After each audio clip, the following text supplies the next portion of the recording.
Alors bonjour à toutes et à tous, je m'appelle Vincent, je suis chrétien, je suis enfant de Dieu. Je fais partie de l'église Parole de Vie du pasteur Valérie et aujourd'hui je vais donner mon témoignage.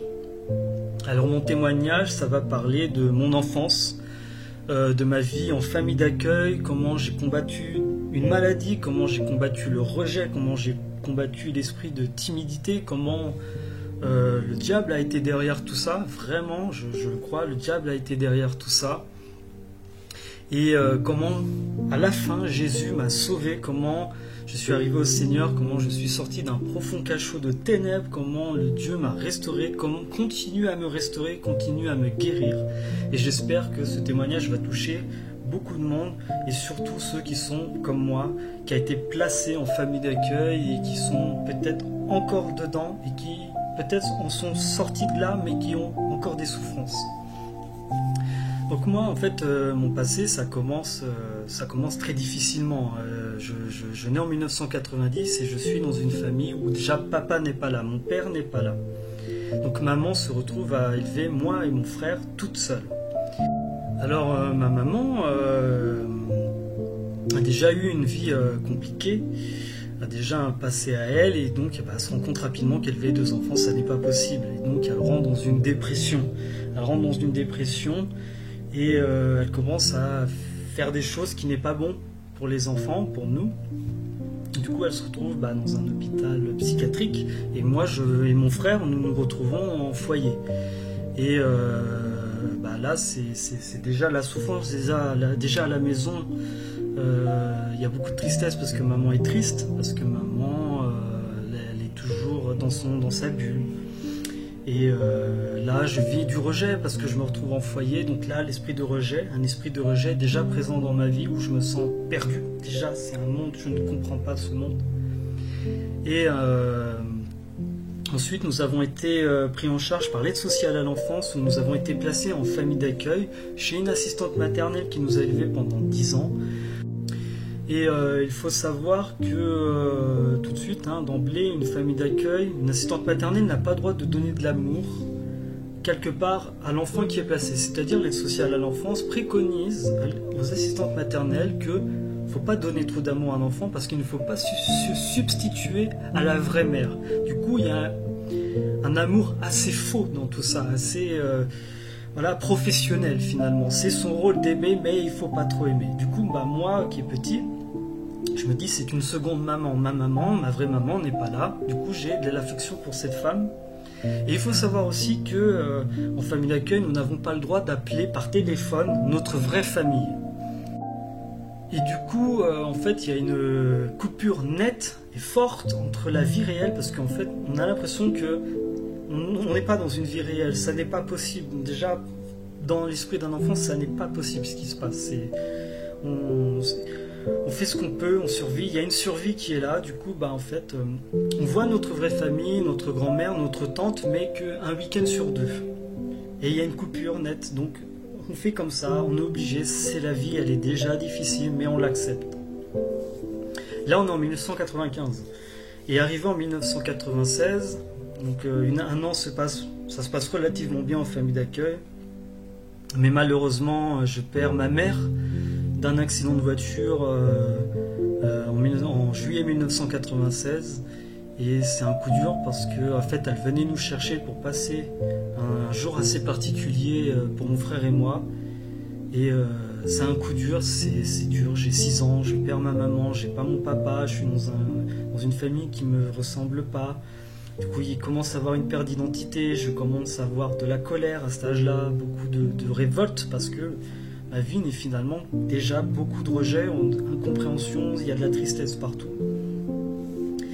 Et malheureusement, cette famille d'accueil a commencé à montrer un autre visage. Un visage d'une famille d'accueil, d'une assistante maternelle qui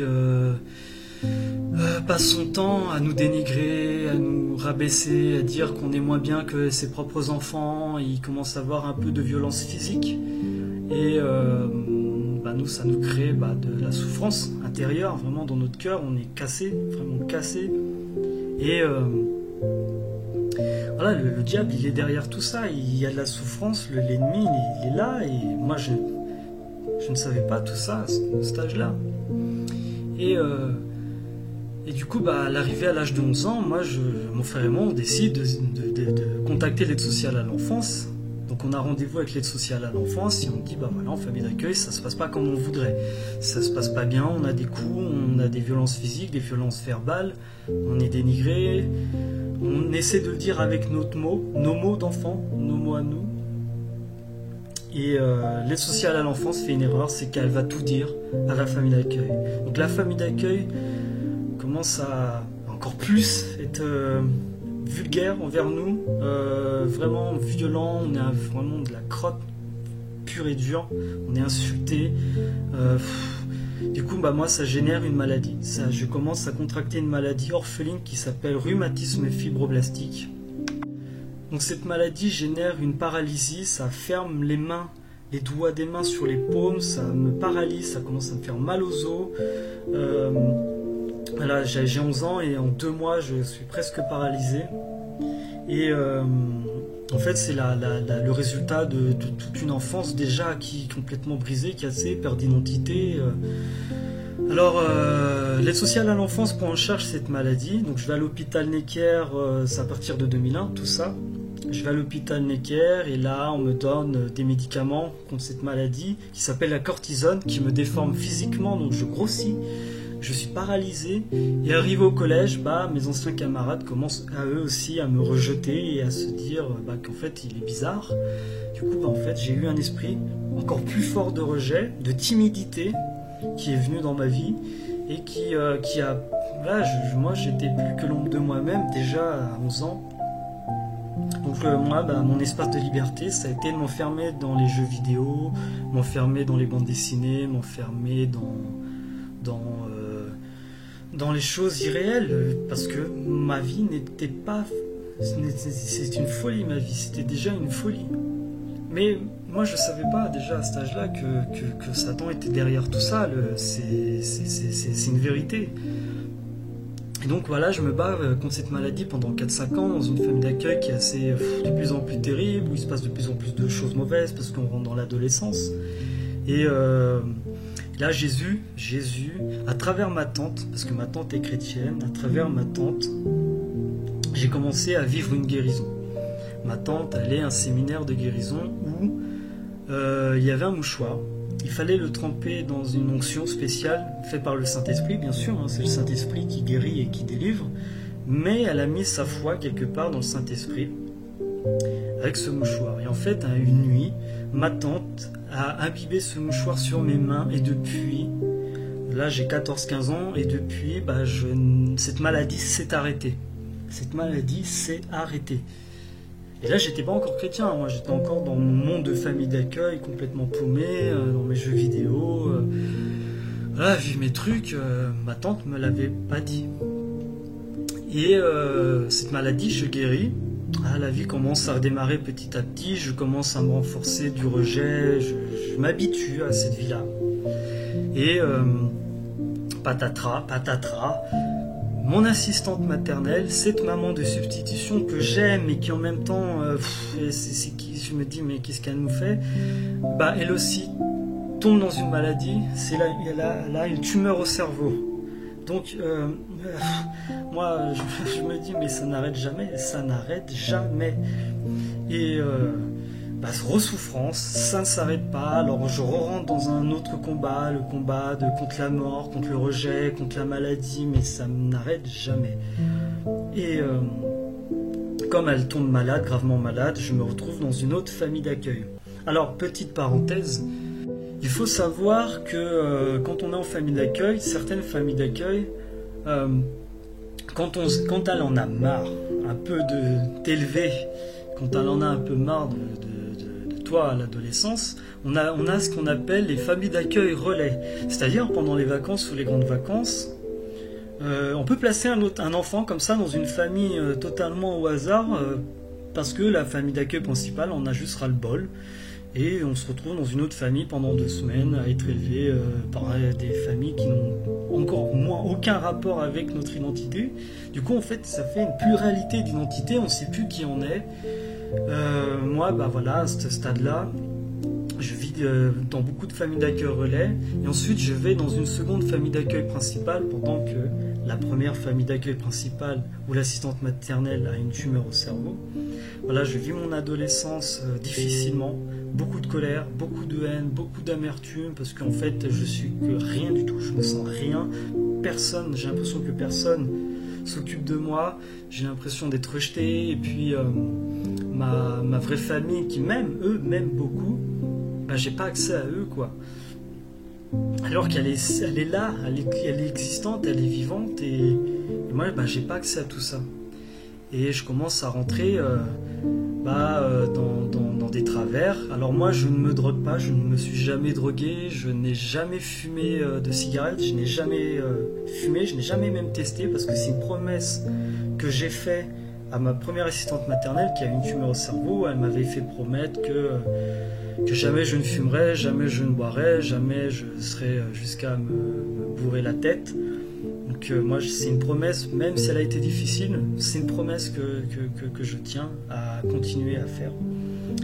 Et je me suis jamais drogué. Du coup en fait moi les souffrances c'est je me les suis pris de plein fouet finalement. Vraiment j'ai tout gardé en moi, j'ai gardé toutes mes souffrances. Il y a eu mon seul échappatoire finalement c'était ma propre imagination, mon propre petit monde, voilà, ma petite bulle dans ma chambre, voilà quoi. Et donc à 15 ans, je suis au lycée, puis ensuite j'ai le bac professionnel et en fait quand on est en famille d'accueil, ce qu'on nous dit pas c'est qu'à 18 ans on peut se retrouver à la rue. On peut se retrouver à la rue parce qu'à 18 ans on est majeur. On est majeur, on est adulte et on n'est plus pris en charge par l'aide sociale à l'enfance.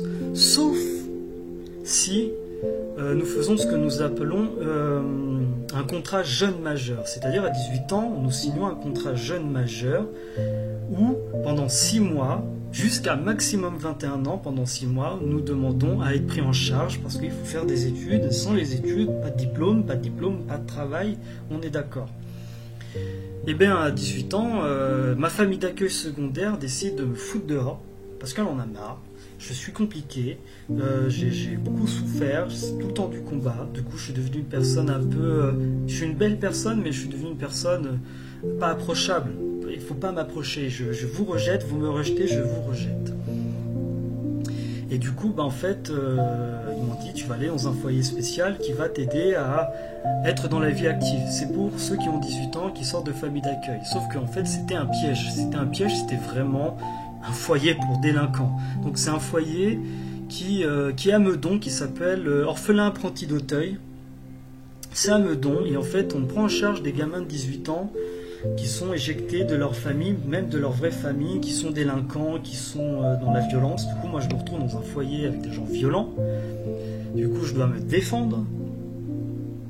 Et en fait, tous les matins, à 8h, on te réveille, on te fout dehors pour aller chercher du boulot ou trouver une entreprise en alternance pour les études. Du coup, en fait, c'est la peur, parce que l'aide sociale à l'enfance, c'est là. Dans les 6 mois, il faut absolument avoir trouvé quelque chose, sinon, pour re-signer la deuxième partie du contrat jeune majeur, il faut avoir quelque chose de tangible dans sa vie pour être pris en charge. Donc, on a des esprits de peur qui commencent à arriver. Et moi, il faut savoir en fait que j'ai des terreurs nocturnes depuis mon enfance, évidemment, ce qu'on appelle des paralysies du sommeil. Donc c'est des attaques sataniques, c'est des attaques où tu as des démons qui sont physiquement, quelque part, spirituellement présents dans ta chambre, présents dans ton environnement, et ils sont là. Donc il y a les esprits de rejet, les esprits de mort qui s'habitent en toi. Mais quand tu n'es pas chrétien, tu ne sais pas qu'en fait que ton esprit de rejet et les esprits de mort, les angoisses, c'est du domaine de l'ennemi, c'est du domaine de Satan. On ne le sait pas ça. Et donc moi je vis avec des démons, des esprits, des choses en moi qui, pour moi, ça fait partie de moi. Je deviens une personne rejetable et qui rejette les gens. Donc moi ça devient difficile pour trouver du travail parce que je suis quelqu'un qui a tellement été rejeté que les entretiens d'embauche, c'est compliqué. L'aide sociale à l'enfance met la pression. Les entretiens d'embauche, quand on me dit « Qui êtes-vous ?», je suis incapable de dire qui je suis. Du coup, comme il y a une perte d'identité, moi je suis juste une personne qui joue à ces jeux vidéo et qui s'enferme dans sa bulle, qui essaie de survivre à des maladies, à du rejet, de la maltraitance. Et du coup, ça devient très très très compliqué. Et donc j'ai des attaques sataniques nocturnes assez fréquentes dans ce foyer, quasi permanentes. Je ne comprends pas. J'ai 18-19 ans, je ne comprends toujours pas pourquoi je vis une vie comme ça. Mais pourtant, je suis quelqu'un de gentil, je suis quelqu'un de joyeux, je fais rire, je suis quand même... mais il y a comme... je suis pas schizophrène, j'étais pas schizophrène, mais il y avait comme une schizophrénie finalement quelque part dans mon comportement, parce que j'étais quelqu'un de doux et gentil, mais à la fois, j'étais quelqu'un qui rejetait tout quoi, en fait. Je rejetais tout le monde parce que j'étais plus heureux finalement dans ma bulle et dans mon monde à moi. Donc j'étais quelqu'un d'enfermé toujours dans sa chambre. Et du coup, là j'arrive à 19 ans et je rencontre à cette période-là la mère de mon enfant. J'ai un enfant qui s'appelle Mathéo, qui a 9 ans. Et aujourd'hui, je rencontre cette femme avec qui j'ai un amour de jeunesse, on a un enfant rapidement, mais voilà, on se sépare parce que chacun a son passé, moi j'ai mon passé, c'est compliqué. Et je suis un très bon papa, ça, je suis un super bon papa, vous pouvez être rassuré là-dessus, je suis un très bon père, mon enfant il est super bien élevé, c'est un enfant extraordinaire, c'est un enfant intelligent, c'est le premier de sa classe. Donc moi je suis pas un délinquant, je suis pas quelqu'un de méchant, je suis pas dans la drogue, mais je vivais dans un monde où les gens sont comme ça. Donc je vis en permanence avec des gens qui sont complètement hors de ma personnalité. Donc ma personnalité à 19 ans elle est complètement cassée, hein. Je suis fracassé, je n'en peux plus. Donc c'est toujours le combat à 19 ans, hein, depuis l'enfance. Donc voilà, il y a une séparation avec la maman, le boulot ça a toujours été compliqué, je suis aussi tombé sur des gens qui m'ont fait du harcèlement moral, qui ont encore plus bousillé mon identité. Et voilà, j'arrive à un stade, j'ai 22 ans, je suis rejeté tout le temps, je suis malade, j'ai plein de trucs, je comprends pas, je survis tout le temps. Et au bout d'un moment, j'ai ce réflexe de me dire, mais il faut que je trouve une solution, il faut que je trouve un échappatoire, c'est pas possible. À chaque fois que j'essaie de m'en sortir, il y a un truc qui vient et qui me casse, qui me rejette, et je peux rien posséder, ni petite amie, je ne peux pas posséder de boulot, je ne peux pas posséder d'appartement parce qu'il faut du travail, comme j'ai un handicap, je ne peux pas conduire une voiture et c'est compliqué. Et la MDPH, en fait, elle a besoin de mes dossiers, mais ma première famille d'accueil m'a jamais rendu mes dossiers. Du coup, je suis à un stade où en fait tout est bloqué. Je suis bloqué physiquement, je suis bloqué spirituellement, je suis bloqué au niveau du système. Le système ne veut pas de moi, c'est une catastrophe, Donc j'arrive à 22 ans, je me réalise que je dis mais c'est quoi cette vie? Qu'est-ce qu'il y a après la mort? Je commence à faire mes recherches, moi mon réflexe c'est de suivre ma tante qui est chrétienne, qui est passée par des choses compliquées aussi et qui a été sauvée par Jésus. Du coup moi je décide d'ouvrir la Bible. J'ouvre le Nouveau Testament. Là, ma vie commence déjà à changer vraiment soulagement parce que je commence à avoir une vérité pour moi, c'est la vérité. Jésus, c'est la vérité, c'est le chemin, la vérité et la vie. Le Nouveau Testament est très facile à lire pour moi. Les paraboles sont très faciles à lire, à comprendre. En fait, très rapidement, je commence à avoir une intimité avec Jésus pour commencer parce que je ne savais pas qui était le Saint-Esprit. Je commence à avoir une intimité avec Jésus, je ne ressens pas sa présence, mais j'ai la foi, c'est une petite foi. Voilà le luminon qui fume, voilà, le luminon était allumé, il y avait un petit bout de foi, un petit bout de quelque chose qui commençait à s'allumer dans ma vie. Mais voilà, j'arrive à 22-23 ans, toujours pas de travail, toujours des blocages, etc. Et voilà, je vis ma foi un peu, je m'enferme chez moi, je sors pas beaucoup, je suis toujours quelqu'un de renfermé. Et un jour, en fait, je tombe sur le Saint-Esprit, quoi. Vraiment, je me dis, mais Seigneur, c'est quoi le Saint-Esprit? C'est quoi la réponse à tout ça? Pourquoi je vis des choses? Pourquoi ça ne s'arrête jamais? Qu'est-ce qui se passe? C'est toujours le combat. Et une nuit, waouh, une nuit, j'ai été touché par le Saint-Esprit. J'ai été touché par le Saint-Esprit, en fait, une nuit, il est venu me voir. J'ai rêvé que j'étais dans une église où il y avait de la délivrance. Il y avait des gens dans ce rêve qui souffraient énormément. Il y avait des schizophrènes, des gens qui avaient des tumeurs au cerveau, des gens qui étaient rejetés. Et moi, je faisais partie de cette église. Je me suis levé dans ce rêve. Je me suis regardé devant un miroir. Il y avait 3 fois mon reflet. Et à ce moment-là, il y a une perte d'identité. Je me dis, mais je suis qui finalement dans tout ça? Et là, il y a le Saint-Esprit, vraiment la personne du Saint-Esprit qui a foncé sur moi, mais comme un rugbyman, hein, vraiment, boum! Il m'a tapé dans mon cœur, je l'ai ressenti physiquement, je suis tombé en arrière dans ce rêve, et j'ai vu un cachot, j'ai vu un profond cachot, et j'ai vu qu'il y avait de la peur, de la tristesse, enfin tout ce que j'avais gardé en moi, réussi à enfuir en moi pour essayer de survivre à tout ça, à foncer dans la vie, et j'ai vu mes mains s'ouvrir, j'ai vu ma guérison physique et ma délivrance. Quand je me suis réveillé, j'ai réfléchi et j'ai senti une chaleur qui était près de moi. J'ai beaucoup pleuré et j'ai beaucoup ri après. Parce que c'était tellement extraordinaire qu'en fait, je me suis mis à rigoler. J'ai rigolé avec le Saint-Esprit. Ça a duré plusieurs heures. Là, je commence à vivre une vie qui s'ouvre enfin. Le Seigneur est là. Le Saint-Esprit est là. Je suis touché par Dieu lui-même, quoi.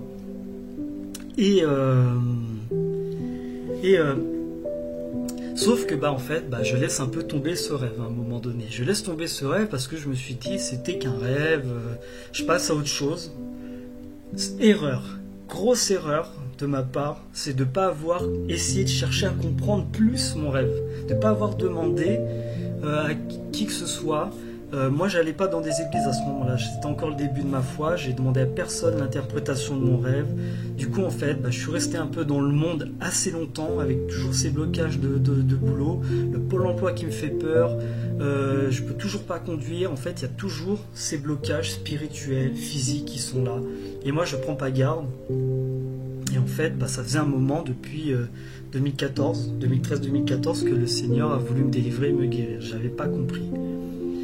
Arrivé en 2017, je possède rien du tout, à part juste un appartement et quelques babioles. Un petit studio dans un foyer à Doma, parce que je suis encore dans ce foyer à Doma. En fait, je découvre l'église d'Ilson qui m'apporte beaucoup. L'église d'Ilson Gamassi. Il m'apporte beaucoup, il m'aide à être avec les autres. Il m'aide à être en société, à vraiment être en communauté. Et d'ailleurs, la première fois qu'ils m'ont vu, je suis allé dans une église de maison et l'anecdote c'est qu'en arrivant là-bas, il y en a un qui m'a parlé, un ami qui s'appelle Mathieu, qui est venu me voir et qui m'a dit « Hey, qui es-tu » Et moi, mon esprit de rejet s'est allumé d'un coup, j'ai fait « Non, c'est pas pour moi, j'aime pas ça », je suis sorti de chez lui. Et il n'a pas compris, il s'est dit « Mais qui c'est ce type qui se barre de chez moi en criant et en courant ?» Et en fait, moi, je ne savais pas à ce stade-là que mon esprit de rejet était si puissant, finalement, et qu'il ne voulait absolument pas que je sois avec des chrétiens. Et donc, mon ami Mathieu, qui m'a vraiment soutenu, qui a été là, qui vraiment a accepté mes travers, finalement, parce qu'elle a vu quand même que je n'étais pas quelqu'un de méchant. Et du coup, en fait, j'ai été 2 ans à Ilsong, et puis arrivé à un certain stade, je me suis rendu compte qu'en fait, il me fallait plus, il me fallait beaucoup plus. Rien n'était débloqué, je commençais à voir le luminon qui fume, à perdre un peu la foi. Je me suis dit mince, c'est super bien Ilsong, mais en même temps, j'ai pas mes délivrances, j'ai pas mes guérisons. Du coup, un jour, je commence à rentrer dans une grave dépression, moi aussi, au bout de 30 ans de combat, au bout de 30 ans de souffrance, de choses bizarres qui arrivent. Je me dis, je suis acheté, je suis rejeté, je ne peux plus, ça sert à rien de me battre, je peux rien posséder, plus jamais, quoi. Et je rentre dans une grave dépression. Puis là, j'appelle ma tante, qui est chrétienne, j'appelle ma tante, et j'ai dit à ma tante, là, j'en peux plus, j'ai des attaques sataniques tout le temps, j'ai nocturnes, j'arrive à rien posséder, ni petite amie, ni rien, et là, je lui dis, mais il faut que je me fasse exorciser, il me faut une délivrance, il faut quelque chose. Et là, ma tante a dit, écoute, le pasteur Valérie, il y a une pasteur qui s'appelle Valérie qui fait de la délivrance. Je vais appeler et je vais voir s'il y a de la place. Ma tante me rappelle 10 minutes plus tard et me dit « Non, je suis désolé, il n'y a plus de place. Tu pourras y aller la prochaine fois. » Bah moi, je suis un peu déçu, je suis avec mes combats, je suis très très tourmenté, mon esprit de rejet part à balle dans ma tête, ça converse, il y a de la conversation dans ma tête, je me dis mais je vais devenir schizophrène, là il y avait une accélération du truc, j'ai l'impression que j'allais mourir, vraiment. Et encore 10 minutes après, ma tante appelle et elle me dit bah finalement il y a quelqu'un qui s'est désisté, tu peux aller à la délivrance, tu fais ton sac, tu y vas, on y va. Et mon Dieu, le Seigneur il m'a attendu ce jour-là. En fait, ça fait 5 ans que le Seigneur il veut me dire des choses. Je suis allé à la délivrance et la pasteur Valérie, j'ai fait la rencontre avec le pasteur Valérie et c'était sur le Père, c'était sur Dieu le Père. Et ça faisait un moment que Dieu le Père, il était voilé. Il était voilé. J'arrivais pas à accéder au Père, j'avais acquis le Saint-Esprit, un peu. J'avais acquis Jésus, c'était acquis, j'avais compris, j'ai accepté Jésus. Voilà, les péchés sont pardonnés, mais les péchés étaient encore en moi. Et j'étais encore enfermé dans mes péchés parce que accepter Jésus, c'est une chose. Mais il faut quand même trouver sa délivrance et trouver sa guérison parce qu'il faut extirper tous les péchés, tous les esprits qui sont en nous. Je suis arrivé là-bas et il y a eu une manifestation très très forte. J'ai crié, j'ai beaucoup crié. Parce que l'esprit de rejet commençait à partir, les esprits en moi de colère, de haine ont commencé à partir, il a fallu proclamer beaucoup de choses et ça a duré 2 jours comme ça où j'ai beaucoup crié à la délivrance et je suis rentré chez moi et waouh, je suis rentré chez moi et jamais j'ai eu une sensation de liberté comme ça, vraiment je me suis pas reconnu. Je suis rentré chez moi, j'ai pas reconnu ma maison, j'ai pas reconnu mon environnement parce qu'en fait l'oppression satanique, les esprits sataniques qui étaient en moi sont partis et mon esprit était calme. J'étais vraiment dans la joie, j'ai dansé pour Dieu et voilà, ça a duré 1 mois. C'était en septembre 2019 tout ça. C'était en septembre 2019, il n'y a pas très longtemps. Et voilà, arrivant en octobre, je me repose quand même la question, je me dis mais pourquoi Seigneur j'ai traversé tout ça, pourquoi on m'en veut, j'ai l'impression qu'on m'en veut. Et là je tombe sur Ésaïe 41, j'ouvre la Bible, je tombe sur Ésaïe 41 et là le Seigneur il me parle mais à fond, c'est Dieu le Père qui me parle et qui me dit n'aie pas peur, je te choisis comme serviteur, n'aie pas peur, tu es mon enfant, tu es mon serviteur. Et je n'ai pas peur, tous ceux qui t'ont fait la guerre, tous ces gens qui t'ont fait la guerre, toutes ces maltraitances, toutes ces souffrances, tous ces démons ne reviendront pas, c'est moi qui m'en occupe, t'inquiète pas, je vais faire de toi un traîneau de battage tout neuf garni de pointes, tu vas broyer tes montagnes, tes collines vont partir comme de la balle du blé, t'inquiète pas, je suis avec toi. Et là le Saint-Esprit il était vraiment présent dans ma maison, vraiment fort. Et pour la première fois de ma vie, j'ai parlé en langue. Moi qui croyais pas à l'époque que parler en langue, pour moi, c'était des débiles. je préfère être franc, c'était ces gens bizarres des églises qui font du parler en langue, qui font des délivrances. Pour moi, c'était une folie. En tant qu'athée, à l'époque, avant que je sois chrétien, c'était n'importe quoi. Eh bien, moi aussi, voilà, pour la première fois de ma vie, j'ai parlé en langue, Dieu était vraiment là dans ma vie. Et Dieu m'a fait repentir. Dieu, vraiment, Dieu, il est là, quoi. Il est fort, il est puissant, il me délivre.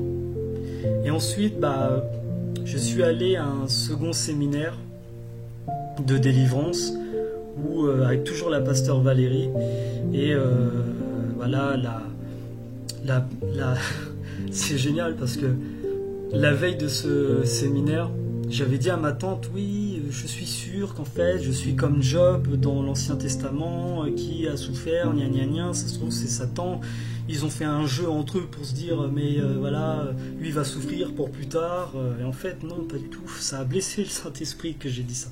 Ça a blessé le Saint-Esprit parce que le lendemain, au second séminaire de délivrance, j'ai entendu le Saint-Esprit qui parlait à travers la bouche du pasteur Valérie, qui a dit non, tu es mon enfant, mais non, je n'ai pas voulu tout ce que tu as vécu, je n'ai pas voulu toute cette souffrance, mais il faut que tu te calmes, parce que j'étais encore en colère, cette délivrance, mais il faut que tu te calmes, parce que ça attriste le Saint-Esprit quand tu t'énerves, et que je veux te guérir, mettre des baumes sur tes blessures, et que tout ce que tu veux posséder depuis toutes ces années, il faut que tu te calmes, parce qu'il faut que je te délivre de ça.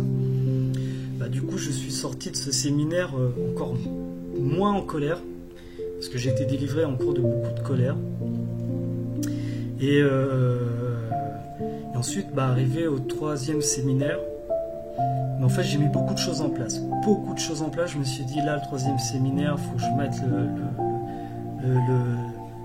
la chose à fond, quoi. Il faut vraiment que je me fasse délivrer de tout ce qui est délivrable. Et c'est le pasteur Vindini de l'église Parole de Vie qui m'a dit une fois, oui, c'est vrai, tu as été enfermé dans un profond cachot, il y a des blocages dans ta vie, mais il faut que tu bâtisses comment on appelle ça, un hôtel à Dieu. Un hôtel. Moi, je me suis dit, mais c'est quoi cet hôtel? Je regarde dans la Bible et je vois qu'on met des hôtels. Alors, un hôtel, c'est c'est quelque chose, c'est une alliance que tu fais avec Dieu. C'est quelque chose que tu mets en place et tu dis, voilà, cette partie de ma vie, je décide que ce soit toi qui t'en occupes. Voilà, mes finances, mon travail, mes relations amoureuses, ma sexualité, à qui tu as donné ce que tu as, en fait, ce que Dieu te donne dans ta vie, à qui tu l'as donné. Et en faisant mes recherches sur les traîneaux de battage, sur machin, mais en fait c'est revenu à Gédéon. Gédéon dans la Bible, c'est quelqu'un qui avait très très peur, qui s'était enfermé un peu chez lui, qui battait du blé dans son coin, qui battait c'est ça, et qui en fait était enfermé dans un cachot lui aussi, parce qu'il avait peur, parce qu'il était il y avait les Madians dehors qui à cette époque-là qui avaient pris le contrôle total du pays. Du coup lui il s'est mis dans sa petite bulle, dans sa sécurité, et Dieu lui a dit, vaillant héros, sors de là. Et il lui a demandé, d'abord, avant de faire la délivrance, de servir Dieu, tu dois aussi détruire tes autels sataniques. Ça veut dire que moi j'ai compris avec le Saint-Esprit qu'en fait nous mettons en place peut-être parfois inconsciemment des autels sataniques. Peut-être nos parents ont fait des choses sataniques. Peut-être que si je vis tout ça, c'est parce qu'il y a quelqu'un dans des générations précédentes qui a fait des choses folles, sataniques, et du coup ça a répercussion sur toute la famille. La Bible dit que celui qui fait de la sorcellerie, c'est plusieurs générations en dessous qui morflent, qui s'en prend plein la tête parce que t'as fait une alliance avec le diable quand même. Moi j'aurais jamais cru que c'était vrai, toutes ces choses-là. Alors moi qui commence à ressentir la présence de Dieu vraiment très fortement, je me dis d'accord, je bâtis un hôtel pour Dieu, mais cet hôtel ça va être un hôtel spécial où je vais écrire mes prières dedans. Donc je prends un livre et j'écris mes prières, ce que j'ai besoin comme délivrance. Alors j'ai tout donné, j'ai dit Seigneur, il faut que je sois délivré s'il y a des autels sataniques, s'il y a du rejet, si il y a encore des paroles de malédiction qui sont actives dans ma vie, si il y a des choses malsaines, pourquoi j'ai pas de petite amie, pourquoi j'ai pas de boulot. Donc j'ai mis beaucoup de choses en place. Donc je l'ai mis sur l'autel. Un hôtel spécial, c'est un hôtel que j'ai imaginé, c'est dans mon imagination, c'est en prière. En fait, Dieu dans le Nouveau Testament, dans l'Ancien Testament, il y a un lieu qui s'appelle le lieu très saint. Le lieu très saint, c'est un endroit où le Saint-Esprit habitait dedans. En fait, les sacrificateurs à l'époque, ceux qui étaient au service de Dieu, il fallait qu'ils soient purifiés, qu'ils ne soient pas sous aucun péché. Du coup, ils sacrifiaient un animal, donc un agneau, pour pouvoir accéder à la présence de Dieu, pour être pardonnés de leurs péchés. D'ailleurs, Jésus, qui est notre agneau, qui est l'agneau de Dieu, grâce à lui, en fait, on a accès au Seigneur tout le temps. Du coup, moi, je me suis dit, ok, je vais bâtir dans mon imagination un hôtel à Dieu, un hôtel, voilà, c'est l'endroit du Saint-Esprit, c'est chez moi, je me présente, je me lave dans ma prière, je me dis voilà, je me lave des péchés de Jésus, je rentre dans ta présence et je te dépose ce livre de mes prières. Eh bien, mesdames et messieurs, je veux dire que si vous voulez détruire vos hôtels sataniques, vous allez être sacrément attaqué avant votre délivrance. Pendant 2 semaines, j'ai ressenti des angoisses terribles de mon enfance, des choses qui dataient de mon foyer, justement, des choses qui remontaient à très longtemps, des esprits de mort qui étaient là. Je me suis dit, mais j'ai envie de mourir, j'ai envie de me suicider. Je pleurais, j'ai beaucoup pleuré pendant des semaines sur le rejet. Dieu était en train de travailler mon cœur, en fait, était en train de travailler ma délivrance. Donc Dieu a vraiment été très très très présent, très présent, très présent. Des fois, je pouvais sentir sa main venir dans mon sommeil et je pleurais. Il y a encore beaucoup de pleurs qui étaient là, beaucoup de souffrances. Et je suis arrivé à la 3e délivrance et là, boum, la délivrance a été extraordinaire parce que j'ai été délivré de mes hôtels sataniques. J'ai pleuré, j'ai craché des glaires, j'ai été délivré du rejet, j'ai été délivré de la malédiction de l'avortement. Parce que voilà, ma mère peut-être à un certain moment donné, vu que c'était compliqué à la maison avec mon père, elle a peut-être pas voulu m'avoir à un certain moment donné, mais moi je lui pardonne parce que c'était compliqué. Et j'ai été délivré des chaînes du célibat, j'ai été délivré de l'étiquette du rejet sur ma vie, j'ai été délivré de la sorcellerie. Quelqu'un m'a fait de la sorcellerie, peut-être dans mon enfance, peut-être une famille d'accueil, je ne sais pas. Moi j'hallucine. Moi je vous dis ça, moi j'hallucine encore de tout ça. Et je précise que la pasteur Valérie n'était pas au courant de mes prières. C'était que quelque chose entre moi et Dieu, entre moi et le Seigneur, entre moi et Jésus, entre la personne de Jésus, la personne du Saint-Esprit, la personne du Papa, du Père. C'était que entre eux et moi, entre lui, le Seigneur et moi. La pasteur n'était pas du tout au courant. Et quand la pasteur, le Saint-Esprit prend la parole à travers la pasteur et sort toutes mes prières, je peux te dire qu'il y a... je peux vous dire vraiment que c'est fort, qu'on se retrouve à genoux, qu'on pleure par terre, vraiment. On est petites choses face au Seigneur. Et d'ailleurs aussi, j'avais mis en place pour cette 3e délivrance... demander pardon, pardonner ceux qui m'ont fait du mal dans mon enfance, les familles d'accueil, tout ça. Je voulais vraiment pardonner, mais il y avait tellement d'amertume que c'était pas possible. C'est pas que je ne veux pas, c'est que je ne suis pas capable de pardonner.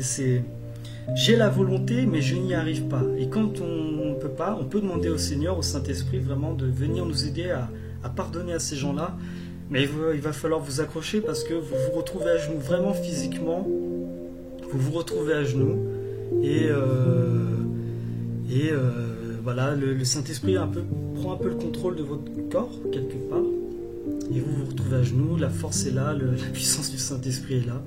Du coup, voilà, moi on est en 2020 et c'est plusieurs années de combat qui partent. C'est mes délivrances, c'est mes guérisons. Alors ça fait maintenant, j'en suis presque à 40 minutes de témoignage. C'est déjà beaucoup, ça donne l'impression que c'est une vie, ça s'arrête jamais. Ben oui, mais ça s'est jamais arrêté en fait. Et c'est le Seigneur qui a mis un terme à tout ça. Et le Seigneur m'a encore confirmé que non, il a jamais voulu tout ce que j'ai vécu. Je sais, parfois on accuse Dieu de tout ce qui se passe dans le monde, de tout ce qui se passe dans notre vie. Mais non, Dieu il reconfirme qu'en fait il a toujours été là pour moi et qu'il a toujours fait en sorte que je sois... Quand j'ai eu du rejet, que je ne sois pas dehors, que je ne sois pas à la tombe, que je ne sois pas dans la fosse. Et en fait, il a toujours été là pour moi. Et c'est plutôt Satan qui a foutu son bazar. Et parce qu'on est pécheur, parce qu'on fait n'importe quoi, quand on a des esprits de rejet, des esprits de mort, des esprits de machin. Et Dieu seul sait qu'il y a des esprits comme ça et qui font n'importe quoi sur Terre. Il y a un problème, il y a un gros problème. Et moi, je vis ces choses et je suis impressionné de ce que le Seigneur existe. Le Seigneur existe et c'est Jésus, Jésus, le chemin, la vérité et la vie. Sans lui, mais j'aurais jamais eu ces guérisons. Et je peux vous dire, mesdames et messieurs, que que ça se ressent, la présence de Dieu se ressent, c'est palpable, c'est pas juste oui, j'y crois, non, ça se ressent, c'est une force qui est là, j'ai envie de vous dire que la force du Saint-Esprit soit avec vous, c'est pas un film, c'est pas Hollywood, c'est la réalité, le Seigneur est là. Moi, j'encourage certains, ceux qui ont vécu ma vie, à se dire, mais si lui, le gars là, qui vit des maladies, du rejet, famille d'accueil, maltraitance, l'aide sociale à l'enfance, le chômage, les rejets, et puis bon bah voilà, j'ai fait ce que j'ai pu en tant que papa. J'ai toujours mon enfant, je suis toujours un bon papa. Mais si moi j'ai vécu ces choses-là et que je m'en suis sorti, il a fallu bien sûr être très fort. Moi je peux vous assurer que vous pouvez vous en sortir avec le Seigneur, et Jésus il est vachement accessible. Alors je sais qu'il y a 36 religions, mais moi je parle vraiment de Jésus là, pour le coup c'est vraiment lui. Non mais franchement les révélations que je peux avoir dans ma vie, qui sont dites à travers la Bible, ou qui sont dites à travers les pasteurs, ou qui sont dites dans la présence de Dieu, mais la présence, ça se ressent une présence de Dieu, je peux vous l'affirmer. Moi-même, au début de ma foi, c'était une foi assez petite. C'était une fois où, bon, bah voilà, peut-être qu'on n'a pas le droit d'accès au Seigneur comme ça, peut-être que le Père il fait la tronche, peut-être qu'il m'aime pas, peut-être que j'ai trop de péchés, machin. Parce que oui, il a accepté Jésus dans sa vie. Voilà, l'histoire de l'au-delà, elle est réglée, c'est bon, le ticket il est gratuit, voilà, c'est bon, vous avez votre ticket gratuit pour le paradis, vous demandez pardon, c'est gratos. C'est un ticket, moi je sais que moi j'ai mon ticket pour Disneyland Paradise, là. Moi je suis bien, moi j'ai pas ce problème-là. Par contre, la qualité de votre vie sur Terre, peut-être certains vont devoir passer par des délivrances, parce que oui, certes, le péché est pardonné, mais s'il est encore en nous, comment on s'en débarrasse? Ah Seigneur, je suis désolé de mes péchés, mais il est toujours actif, il est toujours en train de te travailler, il y a toujours la colère, il y a toujours peut-être de la pornographie dans votre vie, et vous avez peut-être envie d'être saint, d'avoir une âme qui brille, une âme qui est saine. Du coup, il faut vraiment demander au Seigneur de venir vous visiter peut-être chez vous, peut-être vous avez besoin de séminaires. Mais moi je vous garantis que tout ça c'est du réel. Le Seigneur existe, Jésus existe, il revient, et en fait moi mon combat il est bientôt terminé, ça va aller, j'ai mes promesses, je ne vivrai plus ces choses-là, j'ai ma foi, le Seigneur est avec moi mais à fond les ballons, et moi j'invite à tous ceux qui sont dans l'amertume, dans les rejets, oui, vraiment d'accepter le Seigneur, et voilà. Je vais faire une petite prière pour vous. Si vous êtes dans ma situation, si vous êtes en famille d'accueil, si vous êtes un peu paumé, vous avez un menu de je sais pas combien de religions qui sont là, et vous vous dites encore quelqu'un qui parle de Jésus et qui dit Jésus vous aime. Oui, c'est vrai, Jésus nous aime, mais c'est vrai que je suis d'accord avec vous, il faut être touché par le Seigneur pour voir à quel point il nous aime. Et je peux vous dire qu'une fois que le Seigneur nous touche, on ferme sa bouche gentiment, et on se dit merci papa, merci Seigneur, parce que tu existes, que tu es là, et que tu nous délivres, et que tu nous guéris, que c'est accessible. Il est caché, hein. Oui c'est vrai, le Seigneur est caché, le papa, le Dieu le Père est caché, Jésus il est caché, mais il n'est pas inaccessible, il est juste caché derrière la porte, hein. Il est là, hein. Il est accessible, tu as juste à ouvrir ta Bible, un peu rechercher, si tu as besoin, va vers des églises qui sont bonnes pour toi, qui sont bonnes pour la guérison, qui sont bonnes pour vous tous. Donc voilà, je vais faire une petite prière finale, on arrive à 45 minutes, ça fait un gros témoignage. J'ai dit beaucoup de choses qui sont un peu tristounettes, mais voilà, je vais faire une petite prière pour tous ceux qui sont dans ma situation, qui ont soif de Dieu, qui ont envie de vivre des choses spirituelles, hein. C'est pas que dans les films, hein. Les films ont idéalisé la vie divine, ont mis beaucoup de magie dans tout ça, beaucoup d'extravagance, mais en fait le Seigneur existe et il fait des choses incroyables, hein. C'est fou. Moi je sais que je vais récupérer mes mains, mais mes démons ils sont partis. Donc là je vais faire ma petite prière. Alors merci papa pour tout ce que tu fais dans ma vie, merci Jésus d'avoir pardonné mes péchés, de pardonner les péchés du monde, Seigneur, et je prie pour tous ceux qui auront ce témoignage, qui j'espère seront touchés. j'ai dit ce que je pouvais dire, Seigneur, et je demande voilà, que tous ceux qui écoutent ce témoignage, ceux qui sont dans ma situation, ceux qui vivent dans des ténèbres, qui vivent dans du rejet, qui vivent dans des souffrances, qui vivent dans la drogue, qui ne doivent pas culpabiliser, parce que s'il y a drogue, il y a souffrance. Moi je le sais, j'ai la compassion pour cela, j'ai la compassion pour vous, et je sais que la vie elle est dure, qu'il y en a même, Seigneur, qui traversent des viols physiques, des viols émotionnels, Seigneur, dans des familles d'accueil. Seigneur, je bénis aussi les familles d'accueil bienveillantes, bien sûr, il y en a qui sont bienveillantes. Et je prie que tous ceux qui viennent de familles d'accueil, qui ont souffert physiquement, émotionnellement, qui ont perdu leur identité, qui se sentent nuls, qui se sentent rejetés, qui se sentent de la merde, ouais. Eh bien, je leur demande d'ouvrir leur Bible. C'est Jésus, on s'en fout de la religion, de machin, de caisse, de lois. Oui, c'est vrai, il y avait les lois, mais vous en faites pas. Le Seigneur mettra ses lois en vous, et ce sera bon, ce sera plus la loi qui vous condamnera, ce sera la loi de la vie, ce sera la loi de l'amour, et en fait, à force d'être avec Jésus, vous allez commencer à apprécier ces lois-là. C'est des lois pures, hein, c'est juste des lois, voilà, vous allez aimer le Seigneur. Seigneur, je te prie pour tous ceux qui seront touchés par mon témoignage, j'espère toucher du monde, et je te rends toute la gloire de ce que tu fais dans ma vie, de ce que tu feras dans leur vie, Seigneur. Bénis les orphelins, bénis, détruis les œuvres de Satan dans leur vie, Seigneur. Ceux qui écoutent et qui ont un peu de foi, je demande au Seigneur de détruire leurs autels sataniques sur leur vie, de détruire leurs esprits de mort, leurs esprits de dépression, leurs esprits de rejet, de timidité. Moi, le Seigneur m'a tellement délivré de tellement d'esprits. Déjà, c'est tellement incroyable que je demande au Saint-Esprit de venir toucher leur cœur, de venir toucher leur tête, de venir leur visiter, Seigneur, qu'ils ouvrent un peu leur cœur. Et voilà, je parle à ceux qui sont peut-être dans la drogue, qui sont peut-être dans la pornographie, qu'est-ce que j'en sais, peut-être dans des choses malsaines, peut-être dans la violence, de remettre leur cœur à Jésus, de surtout pas culpabiliser, parce que Jésus, il est venu pour nous, il est venu vraiment pour nous secourir de nos souffrances, de nos rejets, et voilà, je sais que certains doivent passer par des choses malsaines, de la drogue, vraiment des trucs pas bien, peut-être, voilà, vous êtes quelqu'un de encore plus violent que moi, et que moi j'ai pu l'être. Donc je demande à ceux-là de vraiment pas culpabiliser, d'accepter Jésus. Il va vous ouvrir ses bras, mais alors grand ouvert, il va vraiment vouloir passer du temps avec vous. Il vous aime, il est mort pour ça, il est mort pour ceux qui sont vraiment dans des situations les plus terribles.